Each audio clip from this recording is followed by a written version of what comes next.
Welcome to the Deep Dive. We're here to cut through the noise and give you the real insights on the stories that, well, truly matter. Today, we're diving headfirst into a headline that's really shaken things up in the financial world. Picture this. A major tech company's earnings just almost disappearing overnight. Yeah, we're talking about a surprising and, let's be honest, pretty brutal turn of events in that super competitive world of Asian tech giants. So this deep dive, it's all about breaking down the latest financial results, the strategic shifts impacting big names like Meiituan, JD, and the one everyone's waiting for, Alibaba. We're going to unpack a recent earnings report that really sent shockwaves. We want to understand how these different business models are actually holding up under pressure, and critically, what does it all mean? For the company, sure, but also for their millions of users. Our mission today, as always, is to go way beyond just the surface level numbers. We want to get into the why. Why these dramatic drops? How do they connect to the bigger market trends, the regulatory environment? That's always a factor, isn't it? Always. And give you clear insights into the big strategic bets being made in this incredibly dynamic, sometimes pretty unforgiving sector. So get ready. We're going to try and understand the real nuances of this Asian tech battleground, where staying on top clearly comes at a very, very high price. Okay, so with that context set, let's zoom right in on the immediate shockwave. Meiituan. Their second quarter results, they've been described pretty much across the board as, well, very bad. But when we say very bad, what are we actually talking about? What were the numbers that caused such alarm for a company this big? Yeah, it really is a stark example of how fast things can change in this market. I mean, Meituan's revenues, for a start, they grew only 12%. Now, okay, 12% growth might sound all right in isolation, but you have to remember they were consistently hitting over 20% growth before this. So that slowdown, that alone raises eyebrows. Right, a significant deceleration. Exactly. But the really shocking figure, the one that just blindsided everyone, I think, was their earnings. They didn't just drop. They plummeted by an incredible 97%. 97%. 97. So, put simply, Meituan lost almost all its profitability in one quarter. This wasn't just missing expectations. It was like a near total wipeout. Yeah. And you can bet their stock price is going to take a massive hit when the Hong Kong market opens after this news. It's practically guaranteed. Wow. Almost 97% gone. That's just seismic for any company, let alone one like Meiituan. So it immediately makes you ask, okay, beyond just a market slowdown, what on earth could lead to that? What strategic reasons or hidden pressures would make them basically sacrifice profitability like that? It sounds almost deliberate. Well, that's the interesting part, isn't it? It sort of was deliberate in a strategic sense. The CEO on the earnings call was surprisingly open about it. Their stated strategy right now is crystal clear. They are putting market share ahead of short-term profit. Full stop. So this means they are actively, purposefully burning through their excess earnings, plowing that money right back into the business, essentially, to defend their top spot against some really fierce competitors. And management even said, look, this intense competition, this burn rate, it could easily last for the next 2 quarters. 2 more quarters. Yeah, signaling this isn't just a blip. It's a calculated strategy, even though it's incredibly painful financially right now, to secure their position for the long haul. Okay, so it sounds like they're playing a really high-stakes game here, pushing all their chips in to defend that market share, even if it means, running on fumes profit-wise for potentially half a year or more. But doing that, prioritizing market share at such an extreme cost, it suggests there must be some serious underlying pressures. What are the sort of hidden costs, the structural things really fueling this fire and driving up their expenses so drastically? Yeah, if you zoom out a bit and look at the bigger picture, Meiituan is really on the front lines of what people call the food delivery war in Asia. As the market leader, they just naturally bear the brunt of it. They have to spend money, burn cash to defend their share because competitors are constantly nipping at their heels, trying to take a piece of their pie. Right, the cost of being number one. Exactly. Think of it like being the heavyweight champ. You constantly have to defend your title. But it's not just fighting at home. They're also spending pretty heavily on expanding overseas. They're looking at growth in places like Latin America, the Middle East. These are promising markets, maybe, but they come with huge upfront costs, before you see any real money coming back. Sure, expansion is never cheap initially. Never. And then, crucially, there's another massive factor. This one's almost like a structural change, and it hits Meiituan harder than anyone else because of their size. New government mandates. Central government mandates requiring Social Security insurance for all delivery riders. Okay, I remember hearing about that. Right. And Meiituan, they have by far the biggest fleet of riders in the country. So this new rule, it hits them the hardest. Their operational costs shot up by roughly 50% just because of this one regulation. 50% just from them. Around 50%, yeah. It's a direct, massive hit to their bottom line. Essentially a huge new expense mandated from the top. Yeah. So the outlook, well, management suggests this weakness, this heavy spending, could stick around for Q3 and Q4. They did express some hope that maybe the competition might ease up a bit next year, which could allow things to stabilize. But for now, it's tough. That 50% jump from the mandate alone, that's a game changer for their cost structure, isn't it? Really paints a picture of the new landscape they're operating in. So, okay, Meiituan's facing these pretty unique challenges, partly due to being the leader, partly due to these external factors. Is this pain being felt across the board? Is everyone in the sector getting hammered, or are competitors like JD managing things differently? What about Alibaba's upcoming results? That's a great question, and it really shows you the diversity even within this big tech space in Asia. They're not all the same. When you put Meituan's results next to JD's, for example, it's quite a different story.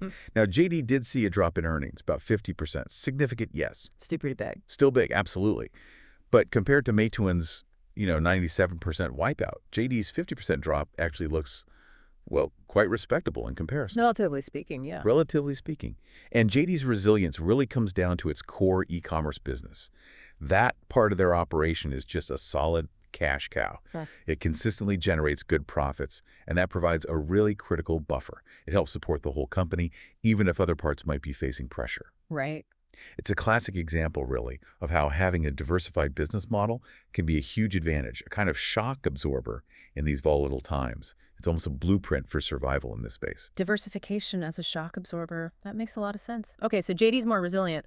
What about Alibaba then? Their results are due out soon, Friday night, I think. That's right, Friday night. What are we expecting there? Will they follow Meiituan down that steep path, or are they more likely, like JD, to put up a respectable number because they're more diversified? Well, the current thinking, the analyst estimates, suggest Alibaba's earnings might be down maybe somewhere in the range of 20 to 30%. Okay, so less than JD, potentially much less than Meiituan. Exactly. And the key thing to grasp here is why. It goes back to what you said, how different business models handle these shocks, and specifically how much impact one segment, like food delivery, has based on how big it is within the whole company. For Alibaba, unlike Meituan, where food delivery is central, their food delivery business is actually a pretty small slice of the pie. It's only about 5% of their total revenues, roughly 1/20th of their entire operation. Only 5%. Okay, that's a huge difference compared to Meiituan. Massive difference. They're much larger e-commerce platforms, Taobao, Tmall, and their big cloud computing business. These provide a really significant diversified buffer. So logically, while, yeah, their earnings will definitely feel the pinch from the economy and competition, the overall drop just shouldn't be anywhere near as bad as Meituan's. Probably not even as bad as JD's.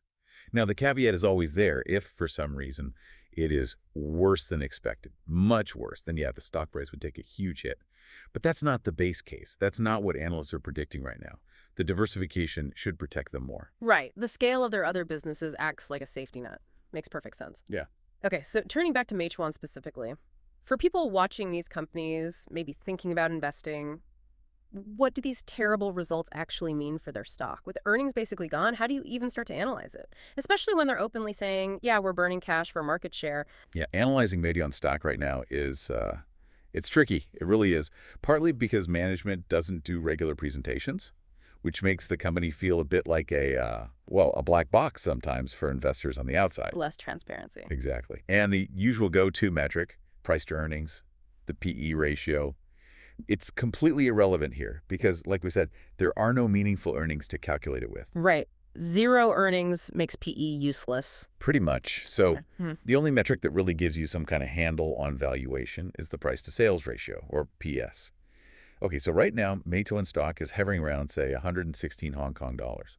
Now, keep in mind, this is already down a painful 46% from its 52-week high, which was up at $217. Yeah. So Invested has already lost a lot of confidence. Yeah, nearly halved already. Pretty much. At this $116 level, the current PS ratio is about 1.82 times.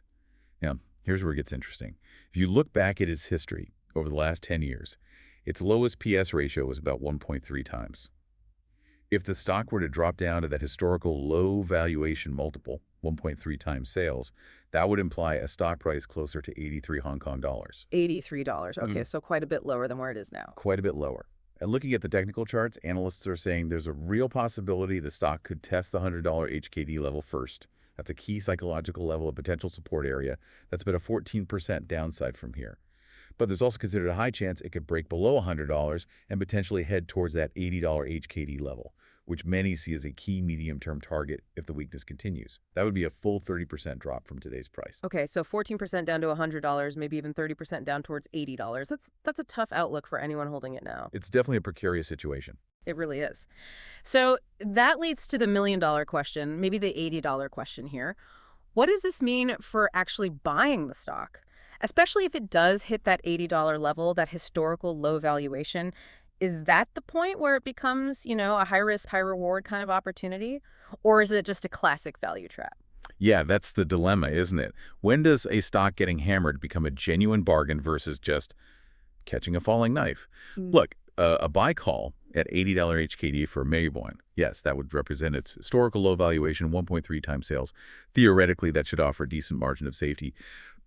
And it's a big but, that's only if you have really strong conviction in their core business, their location-based services, conviction that they can hold on to their market leadership and eventually get back to making decent profits after this whole market share war blows over. That's a lot of conviction needed, given the current picture. It is, personally. Weighing up the risks, the lack of visibility right now, I would probably just avoid Meiituan for the time being. I find myself feeling, more comfortable with Alibaba and JD. I feel I have more confidence in their diversified models, their clearer paths forward, maybe. JD, for instance, has some interesting things coming up that aren't just tied to one hyper-competitive segment. Yeah. They've got a property arm planning an IPO in Hong Kong that could unlock value. Okay. They've got a REIT IPO, a real estate investment trust planned for Singapore, another potential income stream. And then there's their move into stablecoin, which is fascinating. That's a whole new area in digital finance. Right. Multiple potential growth drivers there. Exactly. Multiple engines, you could say. It feels like a contrast to Meituan's current, very defensive, single-focus strategy. But, having said all that about avoiding Meiituan, it's always never say never in investing, right? Sure. If Meiituan does actually hit that $80 HKD level, yeah, I definitely have to take another hard look. At that historical low valuation, it would be, very tempting. This whole deep dive really just highlights it so clearly, doesn't it? How these different business models, these different strategic choices, they lead to vastly different outcomes when things get tough. Especially in this challenging economic climate with regulations changing, it just hammers home how crucial it is to understand a company's costs, its market position, its strategy, especially in this ongoing food delivery war. You really have to look under the hood. Absolutely. You can't just look at the top-line revenue growth. The real story is often in the margins, the cost structure, those government mandates we talked about, and these huge strategic bets burn cash now for market share later or rely on your other businesses to see you through. It's a complex game. It really is a complex chessboard, and thinking about that complexity leaves us with a final thought, a question for you, our listener, to maybe mull over. How much short-term pain is actually acceptable when a company goes all in on market share, especially when things outside their control, like new government rules, suddenly blow up their costs? And from an investor's point of view, when does buying a stock at a historical low valuation, like that potential $80 mark for Meiituan, become a smart move? When is it a real opportunity, and when is it just falling into a value trap, especially for a business that's sometimes described as, a black box? Something to think about, these strategic dilemmas, that constant push and pull between internal choices and external pressures that are really shaping the future for these massive tech companies.